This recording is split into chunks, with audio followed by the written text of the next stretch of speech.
Here's how the 5-1 Celtics rank in the NBA so far this season. They're second in offensive rating with the 5th best effective field goal percentage in the league. Their defense comes in at 4th, and they are currently number 1 in net rating. That leads us right into Forsberg's 4. And Forsberg, there's so much to pick from when you talk about this Celtics team, but what are we starting with today? First off, new year. How come I still can't get a new animation for that? No. I'm holding up my hands. How old is that picture? I have no idea. I've been complaining about it for 3 years and no one has changed it. So we're just going to roll with it, just like the Celtics. We're ignoring largely what happened against the Minnesota Timberwolves because the vibes have otherwise been immaculate. The numbers have been great. And here are 4 of my favorite from the start of the year. We start with plus 28.2. And that is the net rating when Derek White is on the court. Mind you, he was not on the court last night when the Celtics fell to the Minnesota Timberwolves, and I think his absence was apparent out there. Derek White does so many good things when he's out there. He makes all the right plays. We sat here screaming on this program, Amina, all last year for more Derek White. And what did we get when he got out there in the fourth quarter, especially against the Miami Heat? He dominated. Number 2 on the list, I believe, Jayson Tatum at plus 20.8, but Derek White is 8 points per 100 possessions better right now. One of my preseason predictions, and the only one I will mention on this broadcast because it's probably the only one that's going to come true, is that Derek White would lead the NBA in a net rating this season. Oh. He was 3rd last year behind Jokic and I think Aaron Gordon. This year is the year for Derek White. He is so good. I could even make a sneaky reference that even though the Celtics have improved, that he might still be the 3rd best player on the team, but we'll save that for another debate. Well, at least Derek White, missing games for the right reason.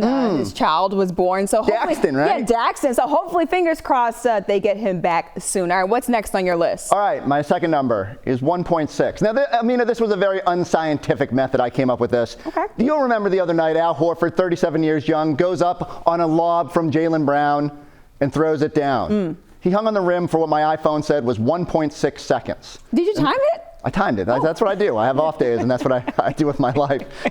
Referee Natalie Sago, I hope I'm saying that right, but maybe I wouldn't even be mad if I'm saying it wrong. She had the audacity to tee him up. And if you are 37 years old and you throw down an alley, you should be able to hold and hang on to that rim as long as you want. Not even full 2 Mississippis, he was up there, Amina. 1 Mississippi. And they got mad at him. Yeah, that 1.6 sounds about right. I'm just saying. So I went back. He hadn't thrown down an alley-oop in almost a full calendar year. It was against the Memphis Grizzlies last year. And you know how long he held on the rim? 1.5 seconds. Oh, my God. Barely any difference. An egregious call by the referees. Al is still just defying father time. Allow the man to hang on the rim if he wants. Opponents are only shooting like 40% against them, and I'll tie this to moving forward. They play the Philadelphia 76ers. We're going to talk about that game, but I'm eager to see, do you have Al defending Joel Embiid, and will he still be awesome at age 37? Al has been very good, Anthony Edwards' defense notwithstanding, this season. I feel like Al had to hold on to just withstand the blow on the knees, honestly. It's just like, That's a good point. Just to soften the blow. Back down. I'm just saying, I'm trying to help Al Horford out. All right, what's next on your list? All right, the next number, plus 58. And this is what the starters, so Derek, Jason, Jaylen, Kristaps, and Drew Holiday, are outscoring opponents by in 72 minutes together this year. Now, obviously, Derek's missed the last 2 games, so there's been limited amount of time out there. But here's what gives me the greatest hope of all about the Celtics this season. We knew this 5 was going to be dominant. We knew that Al, if he accepted that bench role, was going to be the 6th kind of wheel coming in off the bench and being the extra part here. Those 5 are so good. And essentially, if you divide that by 4, they have staked their team to a 15-point lead every single game based on the 15 or so minutes they're playing. So all you really have to do is survive the other 30-something minutes, and you'll win that game. And it's not like Jayson Tatum and all the others aren't out there. It's just not that group together.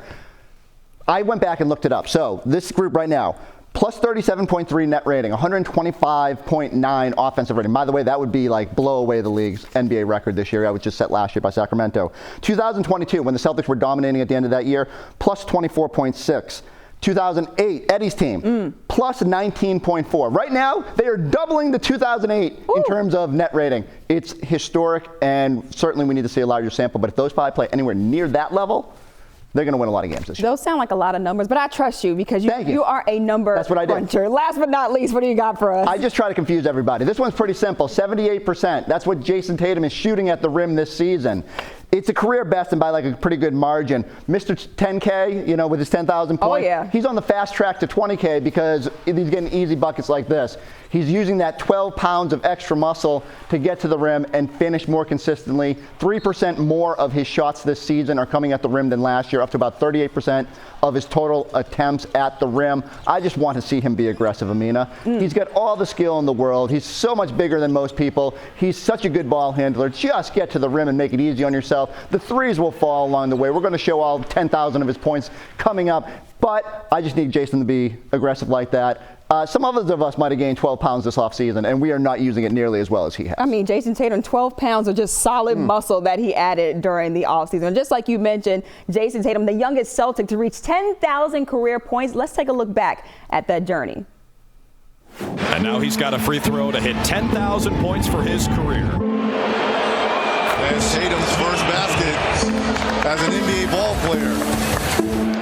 Oh, Tatum put it down. Tatum gets past and throws it down. Tatum drives, layup is up. Look at him maneuver for the shot. Tatum, step back trap.